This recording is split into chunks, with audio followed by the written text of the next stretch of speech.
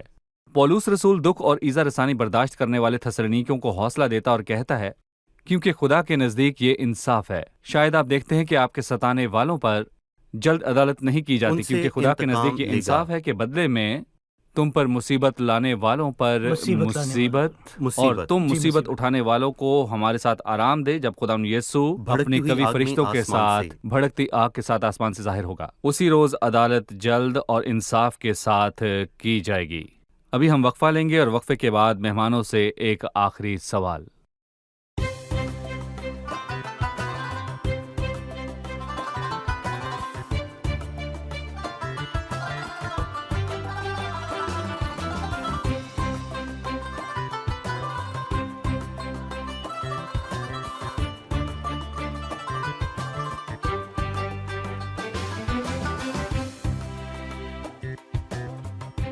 چوتھی آیت کے متعلق ہمیں بتائیں۔ جی بھائی ایلیا۔ دیکھیے، میں یہاں پر یہ کہوں گا کہ آئیے پہلے حصے کو پڑھتے ہیں جو کہ مشکل نظر آتا ہے، اور یہ بھی اس نبوت کی ایک بات ہے جو سمجھنے میں مشکل نظر آتی ہے۔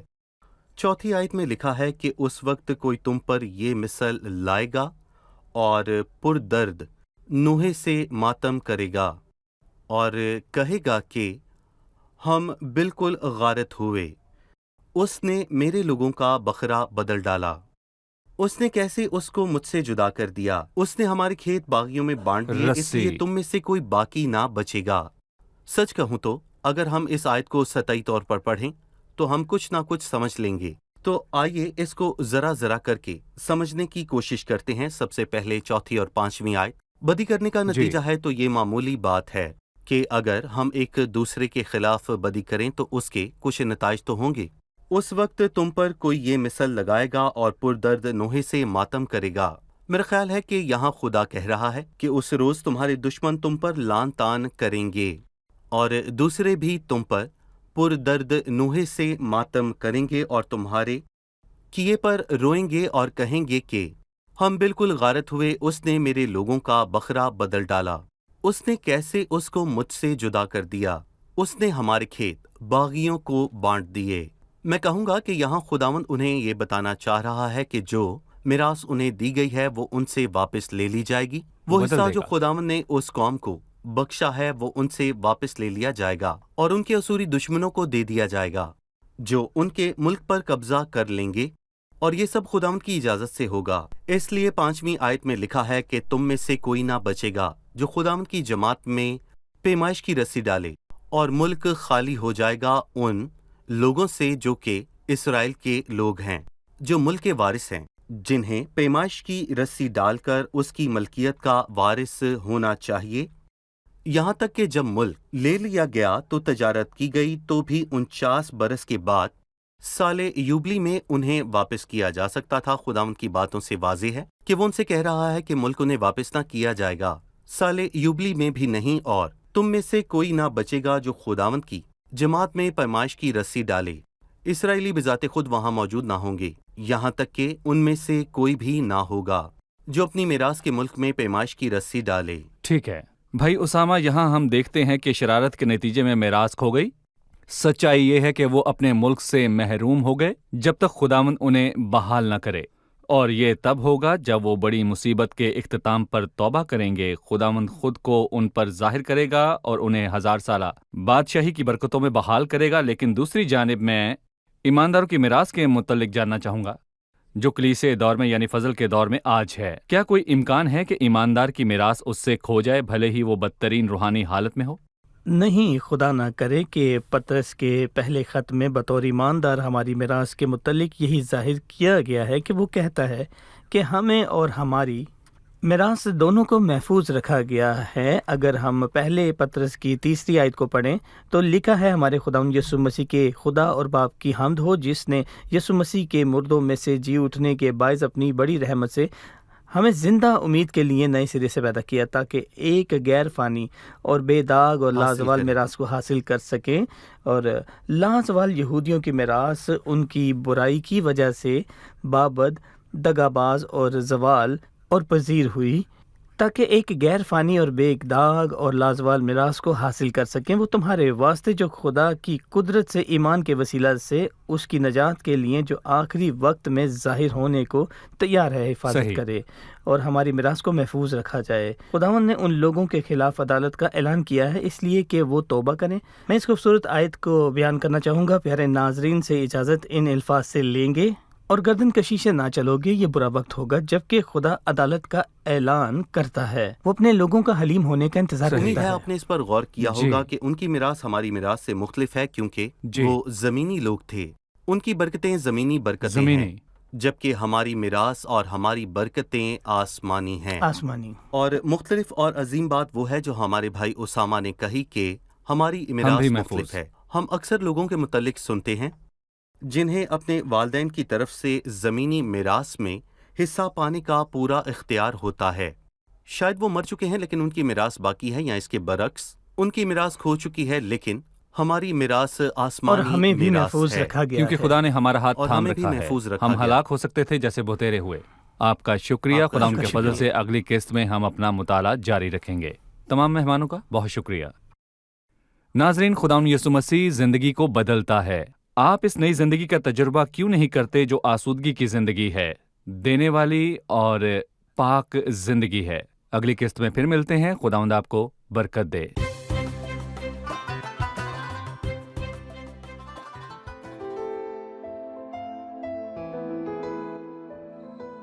تیرا کلام رہے گا قائم، پہاڑ جب نہ رہے خدایا، تیرے منہ کی ایک بات بھی ٹلے گی نہ چاہے کچھ بھی ہو، تیری مانند یہ ہے زندہ سونے سے بھی قیمتی، میرا دل یہ دے گواہی ہے یہ کتاب عظیم،